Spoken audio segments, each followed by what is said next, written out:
Vijayawada Ben సర్కిల్లో ప్రభుత్వం ఏర్పాటు చేసిన లేబర్ అడ్డా కార్మికులు అవసరాలకు తగ్గట్లుగా లేదని సీఐటీయూ నేతలు విమర్శించారు.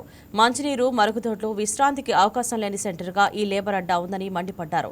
సుమారు 500 నుండి 1000 మంది వరకు ప్రతిరోజు పనుల కోసం వచ్చే బెన్ సర్కిల్ సెంటర్లో అందుకు తగినట్లుగా షెల్టర్ ఏర్పాటు చేసి కార్మికులకు ఉపయోగపడేలా కనీస అవసరాలు తీర్చుకునేలా లేబర్ అడ్డాను ఏర్పాటు చేయాలని కోరారు.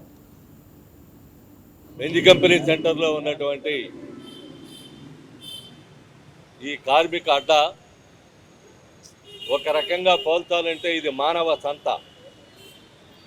ఈ మానవ సంత అని చెప్పనని ఉదయం మొదలు మధ్యాహ్నం వరకు ఇక్కడే ఉండి ఉపాధి కోసం తమ సమయాన్ని వెచ్చించి ఉపాధి దొరక్క ఉసూరుమంటూ ఇంటికి వెళ్ళిపోయేటువంటి పరిస్థితులు ఈ కాలంలో ఉన్నాయి, ఈ అడ్డాలో ఉన్నాయి, ఈ ప్రాంతంలో ఉన్నాయి. అందుకనే ఒక పత్రిక రాసింది, వెజ్ కంపెనీ అడ్డా అంటే ఇది మానవ సంత కార్మిక అడ్డా కాదని చెప్పానండి. అది గుర్తుకొస్తూ ఉంది. నిజంగా ఇక్కడ ఉన్నటువంటి కార్మికుల సంఖ్య వందల సంఖ్యలో ఉంటారు.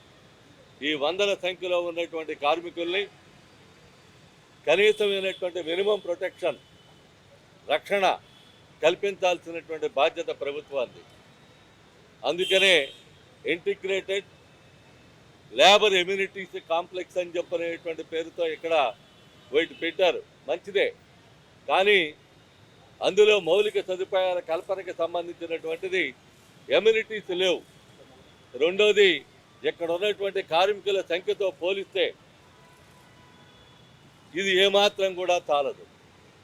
అందుకని వాళ్ళు ఎండలో ఎండకుండా, వానలో తడవకుండా ప్రొటెక్షన్ కల్పిస్తూ, మరుగుదొడ్ల సదుపాయం లాంటిది కల్పిస్తూ, వాళ్ళకి సంబంధించినటువంటి అప్లికేషన్ల, వాళ్ళకి సంబంధించినటువంటి ఉపాధి సౌకర్యాలకి సంబంధించినటువంటి కల్పనకి సంబంధించినటువంటి దరఖాస్తులు పూర్తి చేసుకోవటానిక ఒక ప్లేస్ అని చెప్పనేటువంటిది ఉండాలి.